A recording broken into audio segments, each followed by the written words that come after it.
Hey everybody, Tyheam here, and on this episode of Tyheam Talks, we'll be jumping into a world of myth and legend, monsters and mayhem, action, adventure, and a lot of swordplay.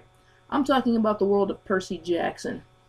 Uh, I first became aware of this book a couple of years back. I had misconceptions about it. I thought maybe it was a modern take on the Greek myths, but in actuality, no, it's modern day. But our main character, Percy Jackson, is actually the son of a god, Poseidon to be exact. All the myths actually happened, but it's portrayed as if it's real.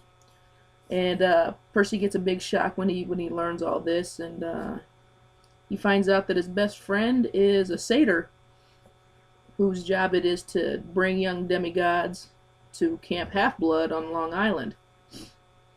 Uh, and most demigods have specific defects with them. For example, most are dyslexic and ADHD, which pretty much means the reason they're ADHD is because they're hardwired for battle, and the dyslexia comes to them because their brain's hardwired to be able to read ancient Greek. And as we find out through the series, Percy does have a little bit of trouble reading. He gets his letters mixed up, as most dyslexics do.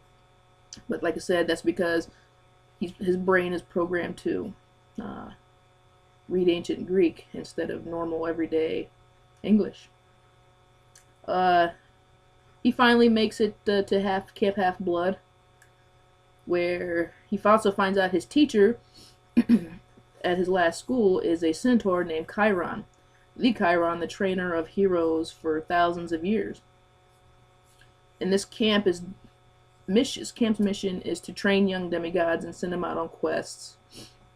The camp director is a man named Mr. D, who we later find out is the god Dionysus, who's there on a 100-year punishment from Zeus because he chased after the wrong nymph. And part of the punishment is he has to run the camp and train the demigods, which he hates doing.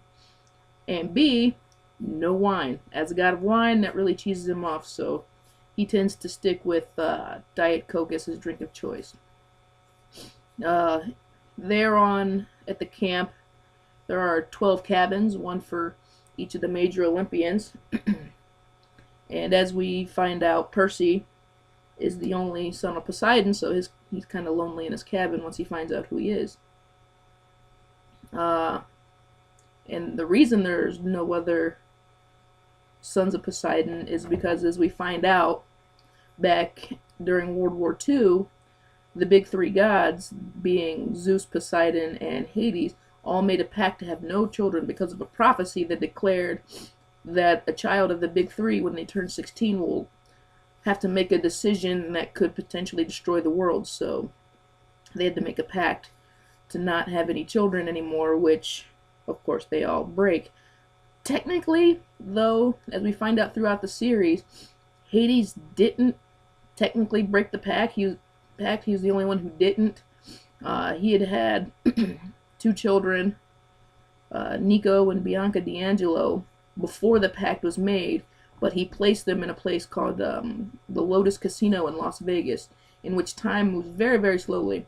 In fact, as we learn throughout the series, they think that they've been in the Lotus Casino and Hotel for just a few weeks, or a couple of months maybe, when in actuality, they've been there since the 40s.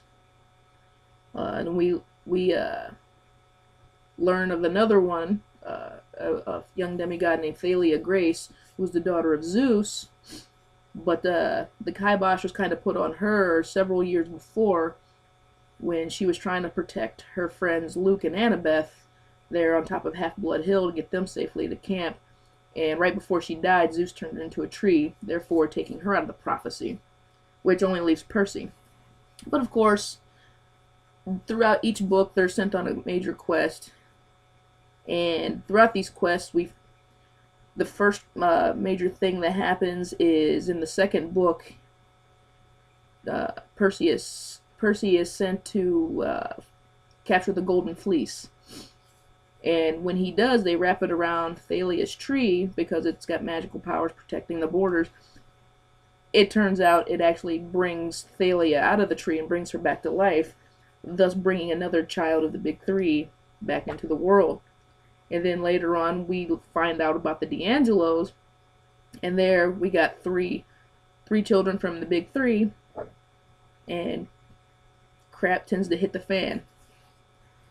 But they finally realize that what they're meant to do, and Thalia takes herself out of the running by becoming a hunter of Artemis, thus staying 15 years old for the rest of eternity, so she, in effect, isn't now no longer one of the children of the prophecy.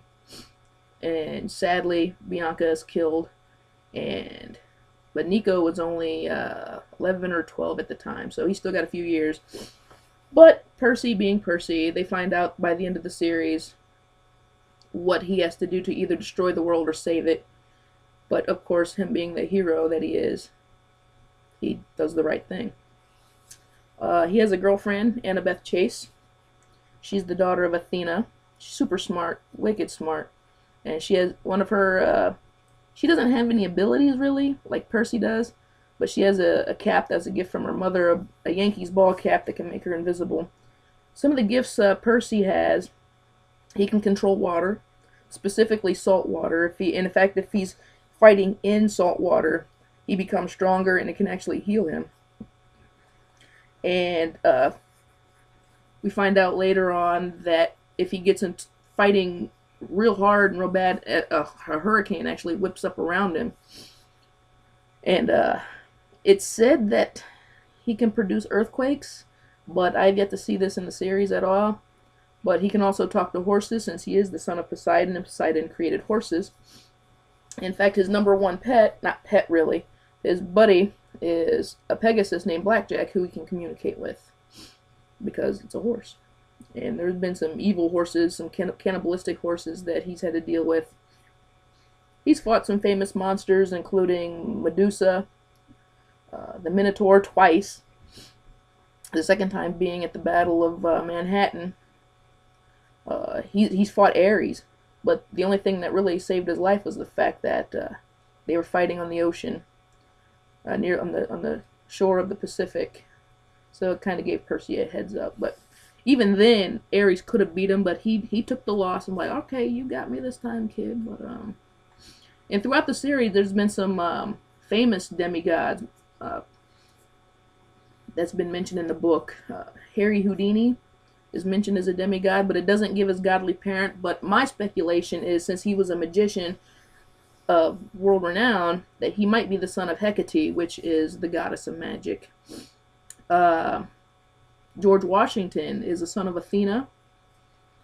Hades had mentioned that a couple of his sons fought on the losing side of World War II, so it could stand to reason that those two kids of his was most likely Hitler and Mussolini, because it says they fought on the losing side, and we know who lost World War II.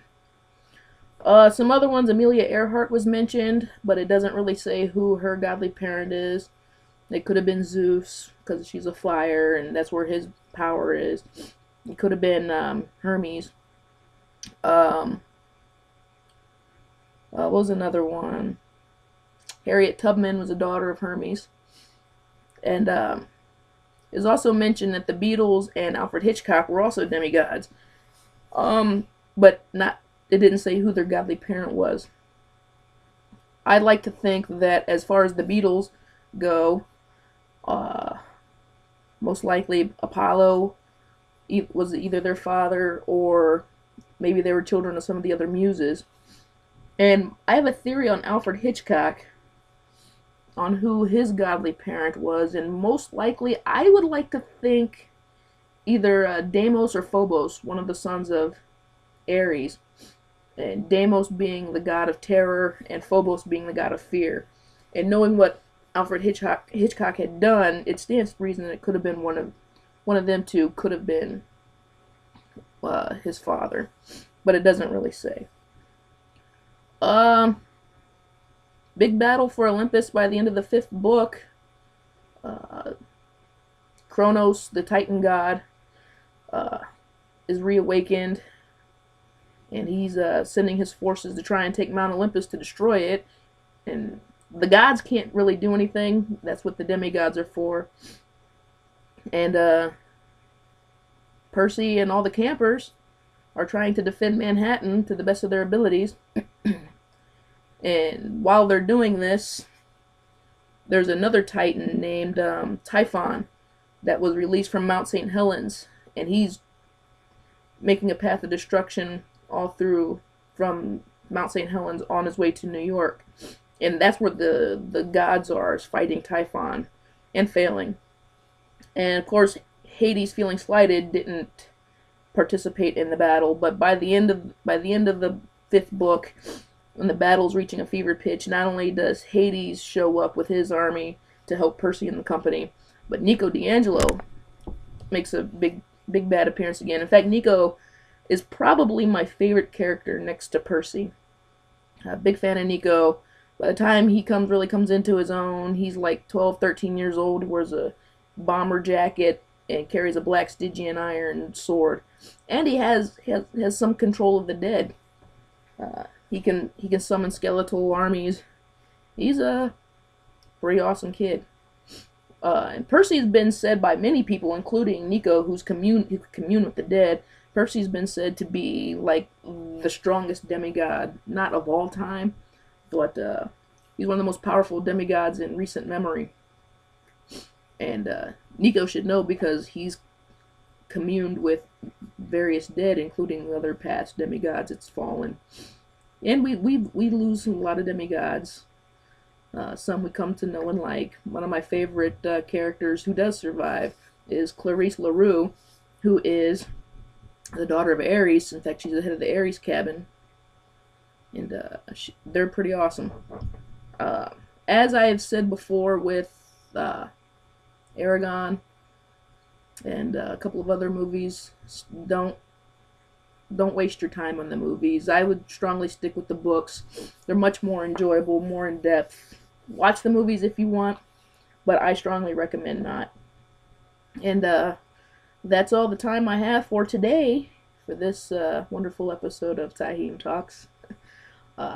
If there's something you'd like me to talk about, comment in the comment section below. You don't have to be clean, but I do ask that you be respectful. And tune in next time for the next episode of Tyheam Talks. See you later. Bye-bye, guys.